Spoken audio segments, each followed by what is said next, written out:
கருப்பண்ணசாமி தமிழர்களின் பாரம்பரிய கிராமத் தெய்வங்களில் ஒருவர். இவர் பெரும்பாலும் காவல் கடவுளாக போற்றப்பட்டு கிராம மக்களுக்கு காவலாளியாக இருப்பதாக நம்பப்படுகிறது. கருப்பு, கரும் நிறத்தைக் குறிக்கும் பெயரால் இவர் தன்னுடைய கோபம், வீரியம் மற்றும் நீதியைச் சாங்கப்படுத்துகிறார். கருப்பண்ணசாமி பற்றிய விஷயங்கள். தெய்வ வடிவம். கருப்பண்ணசாமி ஒரு கிராமத் தெய்வமாகக் கருதப்படுகிறார். பெரும்பாலும் குதிரை மீது அமர்ந்திருக்கின்றார். கையில் வாள், கோல் போன்ற ஆயுதங்கள் காணப்படும். கண்களில் தூண்டிலான கோபம் காணப்படும். இது தீமைக்கு எதிராக அவர் எப்போதும் விழித்திருப்பதை குறிக்கிறது. அர்ச்சனை மற்றும் வழிபாடு. கருப்பண்ணசாமிக்கு தமிழகம் மற்றும் தென்னிந்தியாவின் பல கிராமங்களில் சிறப்பு பூஜைகள் நடைபெறுகின்றன. குறிப்பாக அமாவாசை மற்றும் பிற முக்கிய நாட்களில் சிறப்பு வழிபாடு நடத்தப்படுகிறது. சில இடங்களில் பக்தர்கள் கருப்பண்ணசாமிக்கு முன் நேர்மையான சத்திய பிரமாணங்கள் செய்து தீர்ப்புக்களை உறுதிப்படுத்துவர்.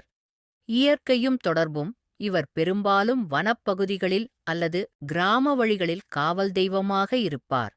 சிலர் கருப்பண்ணசாமியை ஐயனாருடன் தொடர்புடைய தெய்வமாக கருதுகின்றனர்.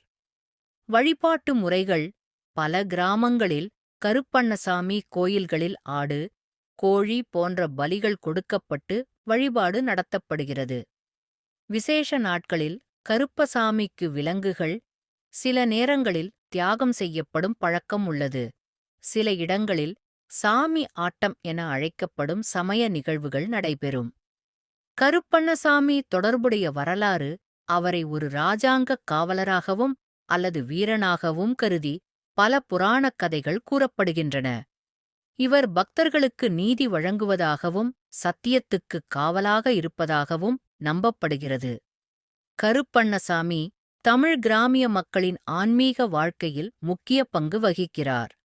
அவர் குறித்த வழிபாட்டு முறைகள், கதைகள் மற்றும் ஐதீகங்கள் இன்றும் தமிழகத்தின் பல பகுதிகளில் வாழ்ந்து வருகின்றன. வீடியோ பிடிச்சிருந்தா லைக் பண்ணுங்கள், ஷேர் பண்ணுங்கள், கமெண்ட் பண்ணுங்கள்.